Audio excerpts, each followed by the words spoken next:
Hey guys, today I'll talk about the new Adeptus Custodes book and all the leaks that have been released now, which is the data slates and all the detachments with their respective stratagems, so we have a lot of stuff to talk about, especially considering all the outrage about this book. But before that, here's a quick interview with Anna. As a Custodes player, she wanted to share her opinion about the codex. So Anna, please tell us, what do you think about the new Custodes book? You shouldn't hear this. Это просто пи***.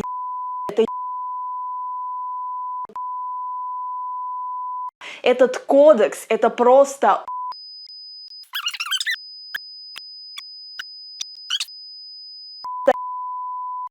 So it's safe to say you didn't like it, right? No, I didn't. Don't worry about it. This codex won't last forever. So you heard her, boys. We are apparently in for a few interesting surprises here, so let's walk through all the leaks that we have, starting with the detachment. And if you're looking for help with how to live with your new Custodes book, how to build your rosters and etc., check out my Patreon. Links are in the description below, and I'll be able to help you, or at least digitally wipe tears off your face. So first of all, our shield host detachment, the only one that we used to have. Let's look at the detachment rule. It used to be a 4+ film of pain against devastating wounds and mortal wounds, which is extremely important for Custodes as they are highly ultra elite, and any kind of mortal wounds that we're suffering are going straight through our toughness and vulnerable save, meaning that it's bypassing all the things that we're actually paying points for. So if something can do a lot of dev wounds or mortal wounds and we have no way to protect ourselves from that, it's going to be very uber efficient against Custodes. So what is the detachment rule now? It's not the fill no pain, as you can probably see already. Once per battle, the start of the battle round, you can use Martial Mastery if you do until the start of the next battle round. So essentially like a Custodes Y. You can use it once per game, and it gives you a buff which is critical hits of 5s, so our katas will go off on 5s instead of 6s, which obviously is a big buff, but only once per game instead of a all game long 4-up film pain. Okay, and improve the armor penetration characteristic of melee weapons, so just melee, not shooting, for the Adeptus Custodes units that are equipped with those weapons and have martial kata ability by 1, so our spears will be AP 3, our axes will be AP 2, and etc. So rule by itself is not that bad. It gives you a significant ability, significant efficiency buff in melee once per game. The problem is it happens only once per game, so like the first company detachment for the Space Marines book, the buff itself needs to be so powerful, like the Orc Wa, for example, where you're gonna get advance and charge, so it increases your mobility, it increases your durability with a 5+ film invulnerable save, and it increases your melee as well. So the Y, it really changes the Orc output and its ability to stay on the board and get to where it wants. Here we are only getting the efficiency in melee, nothing else, no durability. Why? It's not me who can answer this question. Let's look at the other enhancements. We remember the ones that we used to really like here, and we don't see any of them here. As you can see, they were all switch to other detachments in the book. The new ones are Shield Captain model can get +1 strength and damage to his melee weapons. That's a good upgrade. Always nice to be able to upgrade a character with an extra pimp of damage, and that will make a spear very efficient, or can make your axe damage 4, which again, that's nice. So if this enhancement costs like 15-20 points, it's good. Next, Castellan's Mark. It's a good redeploy where you can redeploy up to 2 units after you've determined who's going first. Always useful to have. You can also put a unit into strategic reserves, which always is nice. Custodes are rather slow usually, so it not always where it's gonna make a huge difference. It's not like Drukhari, for example, where you can put a raider in one point on the board, then your opponent deploys everything as far as possible from that, knowing that if the raider was in front of their units across the board, that a unit inside the raider could charge first turn. Here, Custodes are very unlikely to be able to get into combat turn 1, but that's still, redeploys are very nice to have always. Next is just +2 to the wound characteristic of Shield Captain Blade Champion. Again, if it's cheap, it's good. Next is Panopti specs, which is just ignore cover for the unit that Shield Captain Blade Champion leads. How important that is for 5 Custodian Guard that Blade Champion leads, or 5 Wardens that Shield Captain leads, I don't know. So the stratagems now, the most important part, probably apart from the detachment rule itself. So Arcane Genetic Alchemy, it used to be -1 damage for 2 command points. Now it's a 4+ film of pain against mortal wound. What I don't understand is if it's going to protect us from wounds dealt by devastating wound abilities. If not, it's very bad. Even if it does protect against devastating wounds and mortal wounds as well, it's still a very bad downgrade compared to just having that on all the time. And I have a very simple reason why.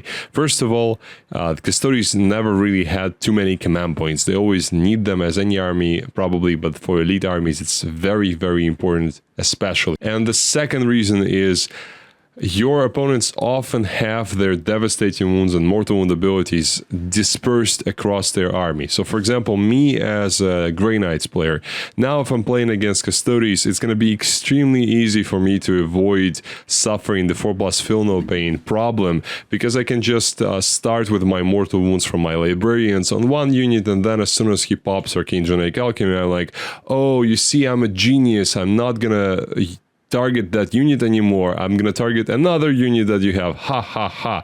So GW obviously know about this problem, but for some reason they decided that 4+ feel no pain was too much. I don't understand that. I think they should, what they should have done instead here is gave Custodes, instead of a 4+ feel no pain, maybe a 5+ feel no pain against mortal wounds, and increased the WA ability more. So perhaps a permanent 5+ feel no pain against mortal wounds, or like at least a 6+ feel no pain against mortal wounds and dev wounds all the time, and then during the WA turn, we'll call that, it becomes a 4+ as always. So at least some defensive benefit as well. A stratagem for a 4+ is good to have, but it's not nearly as good as the detachment rule and is counterable. Next is Avenge the Fallen. I think it's the same as it was before pretty much, so add attacks if the squad suffered casualties and add more attacks if the squad is almost dead. Next is Unwavering Sentinels, which used to be our fight first ability, which was incredibly important for the Custodes to be actually masters of combat in 10th edition. Now it is just -1 to hit in the fight phase, which indicates that we don't have our -1 to hit kata anymore, so I guess katas are now only 6s lethals or 6s sustained hits. And that's -1 to hit only when you are within range of an objective marker you control. So if someone bullied you off that objective with their OPSEC objective control characteristic, then you suddenly cannot even protect yourself with -1 damage. So the Unwavering Sentinels used to be that you're just within range of an objective no matter what is the status of objective control. Now if someone just sends a troop unit onto an objective, just stand on it before they charge in with something that can actually kill your Custodes, you cannot even do -1 to hit. I don't know, someone in the GW office, I guess, played a few bad games against Custodes at their peak and decided to just, I don't know, annihilate all of their rules. It's very weird. I don't understand where they're coming from here, because Custodes, they're supposed to be tough. They're supposed to be not a numerous army, but a very elite and very high-performing army. And what I see here is them becoming just another sort of Space Marines in golden armor. Next one is a good one, and I really wanted to have that in the initial set of 6 stratagems to make the shield host this sort of a very universal detachment that it should be as the index one, and it's a fallback and charge and shoot. So it's something that is really good to have. It's always nice to have just for 1 CP, and this stratagem, unlike the Unwavering Sentinels, doesn't have weird clauses to it, so you just use it when you need it. Next is Vigilance Eternal, so that was our Sworn Guardians stratagem, so it's just a sticky objective rule for a battle line unit. The problem here is that it used to be just an Adeptus Custodes unit, now it is only for battle line. So no, sorry Wardens, you cannot use that. Alaris, again, you cannot use that. Land Raider, again, you cannot use that. Bikes, and so on. So only the Adeptus Custodes Custodian Guard. Again, why is the question, and I don't have an answer. Next is Archaeotech Munitions. So it's for Adeptus Custodes unit that shoots. So we're thinking Sagittarum and Alaris as the 2 shootiest units. Select either lethal hits or sustained hits, so we're essentially applying our kata to their shooting, and until the end of the phase they get that. So how good is lethal hits on Alaris? Pretty decent considering they have a lot of shots, so you can actually get those extra get that extra damage onto a target. I wish that Martial Mastery at least applied to the shooting with the extra AP as well, but it doesn't, so the LRs will still suffer the problem of 0 AP or -1 AP, so they're not gonna be great performers against anything that is not, I don't know, Drukhari Incubi or something. And the Sagittarium, pretty similar situation with them as well. So all in all, a weird situation. Yes, it's still a playable detachment. We just have now a very big problem on our hands with well, actually a few problems. A problem with mortal wounds and dev wounds, especially considering that we have no protection from dev wounds as the rules are written currently. We have a problem with melee as well, because we are no longer the king of that, and that was the only thing that Custodes were able to do really well before. They are not a shooty army, they are a melee army, so the only way they can actually win games is by outperforming other players in that phase. And Fight First was a key part of that, especially considering we could no longer use it with our shield captain, and we can't not use it even the new version anymore because it's strategic ploy. So what are we supposed to be doing as Custodes in the games, doing well? How are we supposed to be out maneuvering opponents when we have less models than them and we don't have the protection that we're supposed to have, at least from the melee and those special dev wound, mortal wound attacks? Next is the Auric Champions detachment. So this one is the all characters one. I really appreciate GW, and I mean it honestly, for trying to build and create something that is interesting. This detachment seems to be like an attempt to create an unusual detachment, which is good, and thanks to them for trying.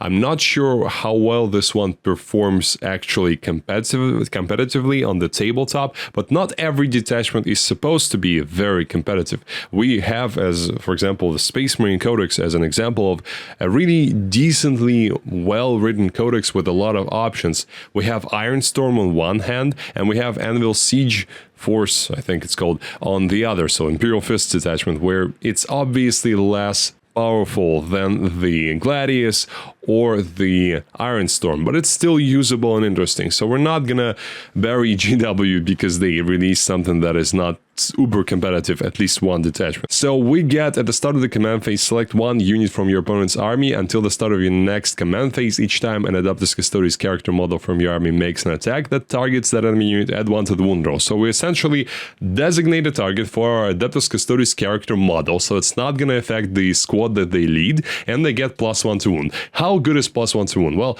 it is quite decent, considering that this will apply for all attacks, including ranged attacks, which is a nice bonus, but of course we mostly are interested in the melee aspect as it's the main output for Custodes. I actually lost the Slayers of Nightmares 1 CP +1 to wound stratagem in the Shield Host one, so it's important to have +1 to wound at least somewhere in the book. And considering that we would get a reroll to wound on our characters from the Custodian Guard squad and the Lars unit, a +1 to wound with full reroll to wound is a good way to punch up into high toughness. Again, we're having a problem here with devastating wounds and mortal wounds. How are we gonna solve that issue? I don't know yet. I hope that somewhere on some page in this codex it will say, okay, all the Custodes models have like a 5+ field no pain against mortal wounds, or at least a 6 sub, but I think we probably won't see that. Blade Imperator, a very nice name, by the way. This warrior is the Emperor's own Wrath-made manifest. I really like it. Adeptus Custodes model only. Each time the bearer's unit ends a charge move, you will do only 4+ D3 mortal wounds to that unit. Unfortunately, there is no like 3 mortal wound or D3+3 mortal wound capability like some of these abilities have for some reason. And also, once per battle after the bearer's unit makes a charge move, all enemy units within 6 of the bearer must take the battle shock. So, okay, nice, not very important. Next Inspirational Exemplar, we already know this one. It's from the old Shield Host, and it's just a battle shock thing that helps you against battle shock for your units, and also leadership 5+ for that bearer. Next is Veiled Blade. Again, the same story. It's the enhancement from the Shield Host of old. And the last one is just the Ceaseless Hunter with a new name, Martial Philosopher. I really like the name, but other than that, it's the same enhancement. So they just decided to take out all the good ones from the Shield Host and stick it here. Okay, that's not bad considering that Shield Host has the nice enhancements itself. Now the stratagem. So Slayers of Champions. Any phase 1 Adeptus Custodes character unit from your army that has just destroyed the unit that you selected for the +1 to wound, you select another unit for that ability, and if you selected for +1 to wound the character, then you gain a CP. It's an okay stratagem, not bad, in order to just send +1 to wound for someone else, because if you're running the whole army of characters, which you're supposed to be doing here, you really need to have that versatility. Superhuman Reserves, it allows your Warlord model to just do the once per game ability, anything that says once per game, another time in that game. So it will entirely depend on the data sheets that we'll see later, because if there are no good once per game abilities there left, it's not that important. And it's also epic deed, so we cannot even use it for free with our characters. Actually, all of the stratagems here are epic deeds, so we cannot use our battle tactic ability from the captains on any of these unless they change the rules. Next is Emperor's Auspice, so very useful one. 4+ Film Pain, it used to be a great stratagem in 9th, here it's also quite good. 4+ Film Pain is also always great to have, and you can activate this one both in shooting and the fight phase. Next is a full reroll to hit and wound against monsters and vehicles for 2 Custodes characters. So this is going to be your workhorse, where you're gonna get that full reroll to wound for the characters that don't have that, which is any character that is not being led by a Custodian Guard or a Lars. So very good stratagem when you want to run multiple characters, and for example, you can run like 3 foot captains, 3 Alaris captains, 3 bike captains, and then blade champions. So that's a lot of points. You can have almost an entire army made of characters, which is a very interesting way to play the game. I'm not gonna criticize this particular detachment too much because I think it's fun. Next is the 2 CP fight on death one, which is not on a 4+, thankfully, so just one character when he dies getting fight on death. And lastly, Shoulder the Mantle. It's your Adeptus Custodes character within 2 inches and horizontally and 5 vertically from a unit that he could lead. He can join that unit. It's a quirky one, and I feel like there is probably some very powerful way to use this, but I just don't have that yet in my head. So all in all, a fun detachment. I think it's an interesting one. We can run multiple characters, so like a 2-man bike unit with a captain, 2-man bike unit with a captain, 2-man bike unit with a captain. I think it's 2-man unit minimum, and 2-man Alaris unit with a captain, 2-man Alaris unit with a captain. Hopefully, if we still can do that with the data sheets that we can see later. And unfortunately, we cannot run 3-man Custodian Guard unit anymore. I know that for a fact, so it's going to be a 4-man, which is relatively expensive. So it's an interesting one, and we'll see how well it can be played in the future tournament results. Here is the Null Maiden Vigil, the 3rd detachment. So the rule is, in the Battle Shock step, anything that is wounded or a psyker within 12 inches of Anathema Psychana needs to take a Battle Shock test. So using wisdom from the previous editions of the game in 8th and 9th, where sisters, at least in 9th definitely, when the sisters used to have an 18-inch aura of -1 to cast for the psychic phase, it was reasonably easy for your opponents to run away from that. But it was in the psychic phase, so you could, before in the movement phase, move around and sort of position yourself. Here it happens in the command phase, so you cannot run away from this. How important is battle shocking with Anathema Psychana, which are easy to kill as, I don't know, a piece of glass? I don't know, weaponized battle shock is weird in 10th edition. It can be powerful if a very good player plays it with a very, very strong army, and this is just a nice cherry on top of the cake.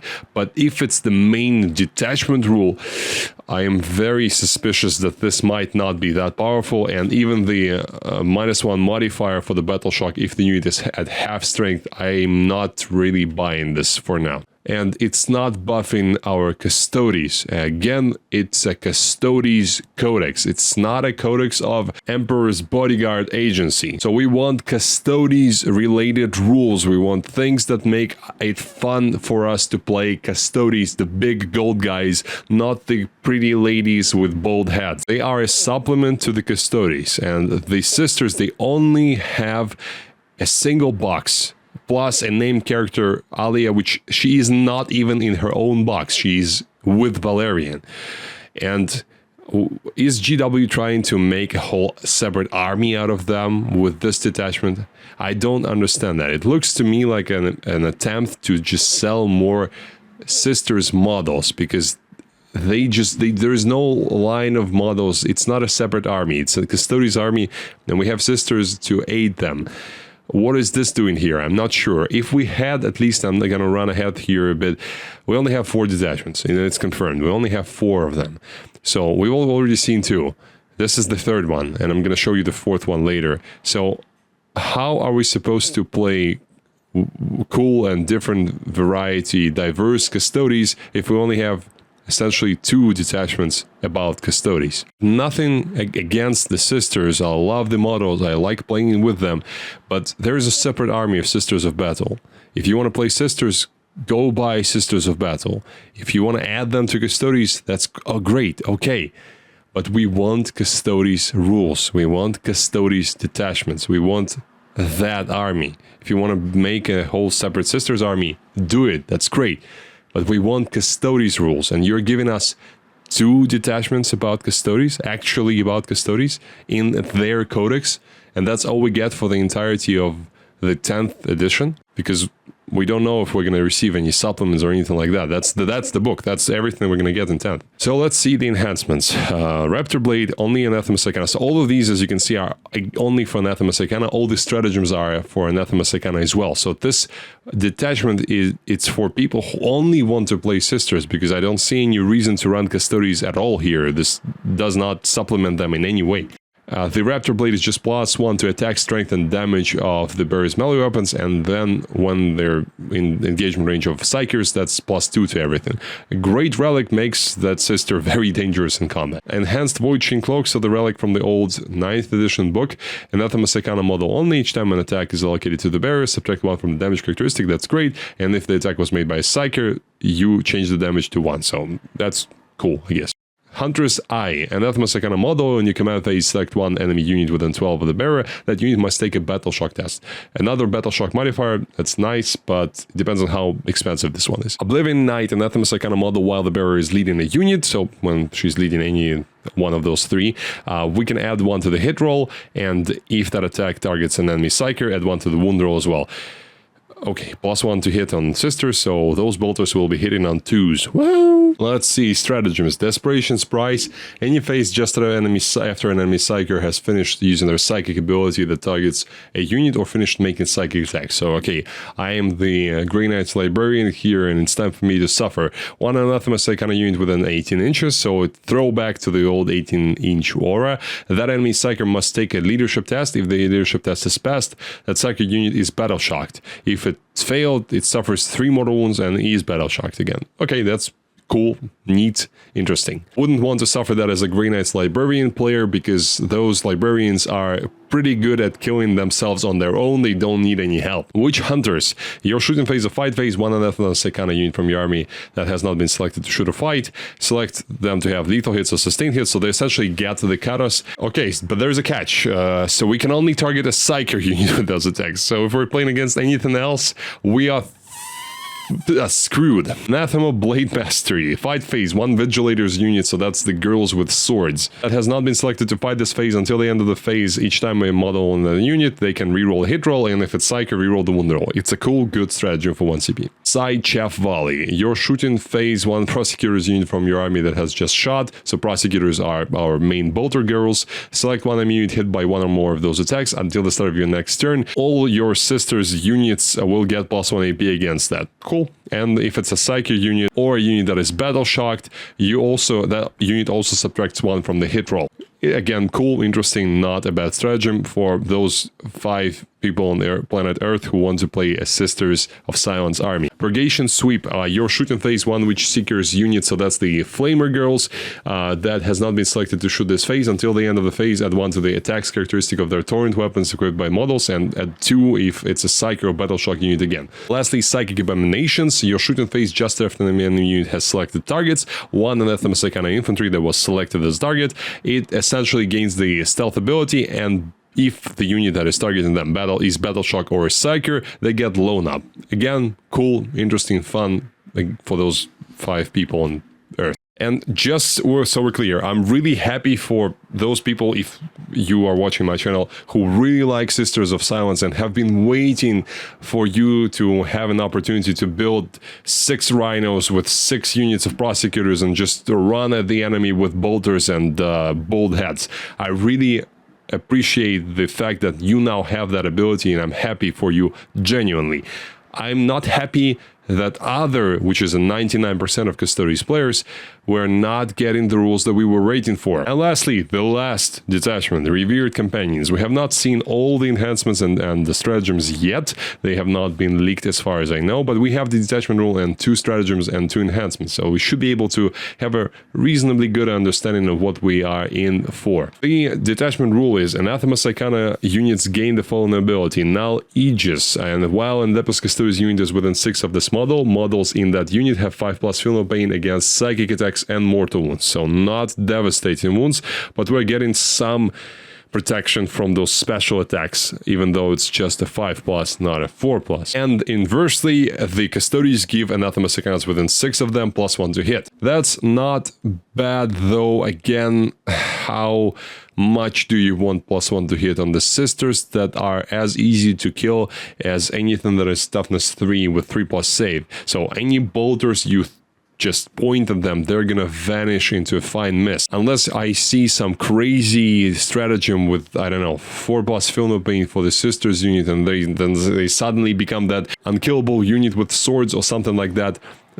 This is not going to really work, in my opinion. Next, Talon's Interlocked Stratagem. It's a battle tactic 1. You select 2 units, 2 Adeptus Custodes units, but one of them needs to be Anathema Psychana, and they both need to be within 6 inches of each other until the end of the phase, and it's only the shooting phase. And you need to select an enemy unit that is an eligible target for both of these units. So you cannot have your sisters just chilling inside a ruin and not seeing that thing that the Custodes want to shoot. They need to be both within 6 inches and in line of sight of that unit. And I guess they also need to be in range as well, because eligible target for them, I think, constitutes both range and visibility. In any case, you get to increase your strength and armor penetration characteristic by 1. So best case scenario, again, as it's shooting, it's going to be Sagittarium probably, or our Alaris, which they will have 4 rolls to wound for all of their grenade launchers and their spears, and their spears will be AP 2 and their spears will be strength 5 with 4 rolls. That's not bad if there was a way to protect your sisters from being just obliterated. As soon as someone gets wind of the fact that you're getting, for your Custodes units that actually do damage, you're getting buffs from the sisters that are easy to kill, the experienced opponents will just go for the sisters, kill them very easily, because again, it's not easy, it's not hard to kill them, and then you are out of those buffs, and your Custodes are not going to get anything anymore. So I guess then you should have about 50-50 of sisters to Custodes, so that it's not easy to kill those sisters, but then you don't have a lot of Custodes, and Custodes did not really win all the games they played in a landslide, as they were, which was more powerful than they are now currently, as far as we know, and the only thing we don't know is the prices and the Forge World stuff. Next is a Talent Pincer. It's a reactive move of up to 6 inches, normal move for the 2 units, Adeptus Custodes unit and Anathema Psychana unit within 6 of them. So if something moves within 9, and you move 6 inches back, forward, whichever direction you want. Reactive move strats are always powerful, they're always good to have. My only problem here with this one is that it says up to 2 Custodes units, so I guess we can just have a unit of Custodes, for example, something moves within 9 of them and only them, and if there's a unit of Anathema Psychana within 6, I think it fulfills the criteria for this one. So it's not a bad stratagem, it's good to have. So we're not gonna judge this detachment yet until we know what other stratagems are all about. The enhancements that we have are reasonably good. It's +1 to wound for melee attacks for the Adeptus Custodes model, and another one is each time an attack targets the bearer's unit, if the attacking model is within 12, subtract 1 from the hit roll. So this one is good for, I don't know, a unit of wardens, for example. If you want to have like a very survivable unit, perhaps you could go for this. So here, I think we have an attempt to sell more Sisters of Silence models and also give us this feel of them working together, which I am all for the second thing, and I don't mind the first because Games Workshop are a business, so of course I'm fine with them making profit. It's what they're supposed to be doing. The problem is not this. Problem is that I'm not sure that at the end, when we see all the 4 other stratagems, we will be happy with it. But I guess we'll have to see about that. For now, that's all the detachments we have. So we don't have a Shadow Keepers detachment, I don't know, survivable Custodes or tricky Custodes, something like that. Custodes that fight very well against monsters, for example, something cool, or sometimes vehicles to not make them overly powerful, or Solar Watch Custodes, fast Custodes that can advance and charge, that can move very quickly, but they don't have the survivability of the shield host and the versatility of the shield host or the durability of the Shadow Keepers. Or Emissari Imperator's Custodes that are bodyguarding Imperium characters very well, and if we have like Inquisitors or someone like that inside a Custodes unit, they get extra buffs. So then we would want to run Inquisitors, we would want to run Kiradraxes and units like that, but we don't have that. All we have is our old detachment, which was neutered. We have a cool but quirky and very questionable detachment with just buffs for characters.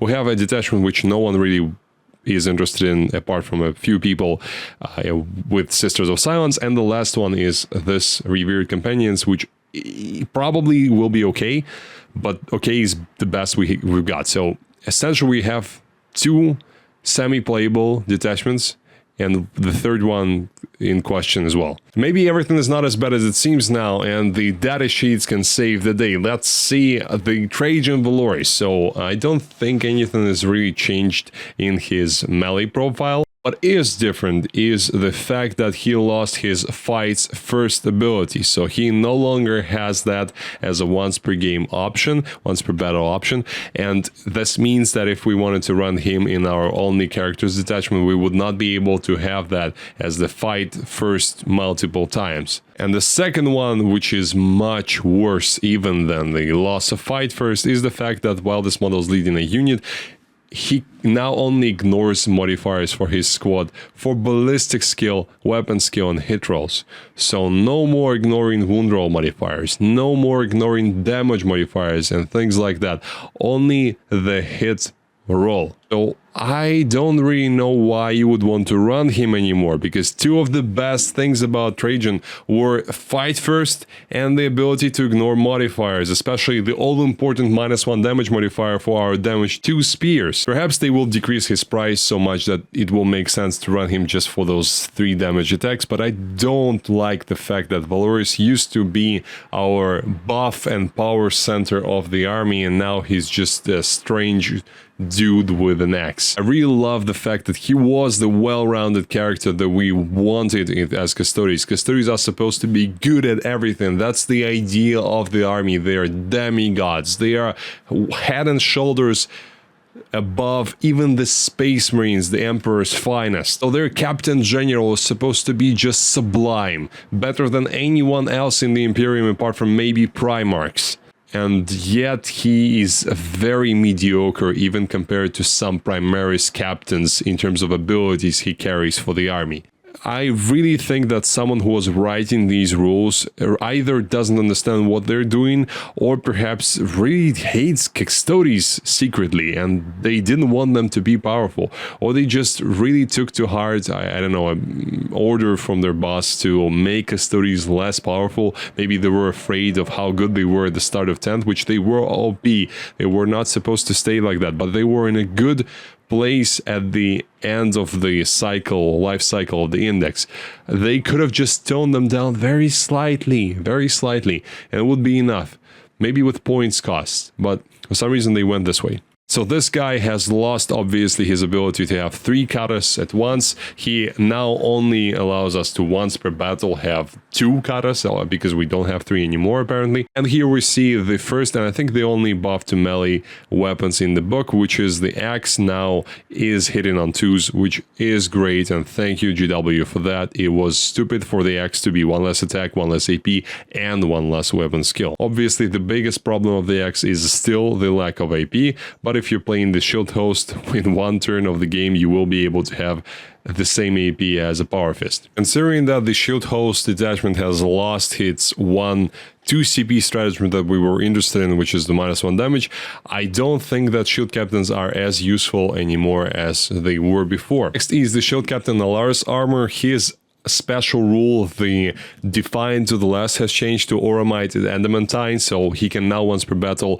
change all damage to 1. That is a cool ability and I really like that. Though Fight on Death on a 2+ was not bad at all, and these are two pretty similar abilities in terms of their power. Everything else is the same about him. Next is Shield Captain on Dawn Eagle Jetbike. He has lost the Consolidate up to 6 instead of 3 inches ability. Other than that, everything stayed the same. Next is the Blade Champion, and our favorite Blade guy has suffered quite a lot. Unfortunately, he has lost his reroll for advances, which was extremely useful for his mobility to be reliable.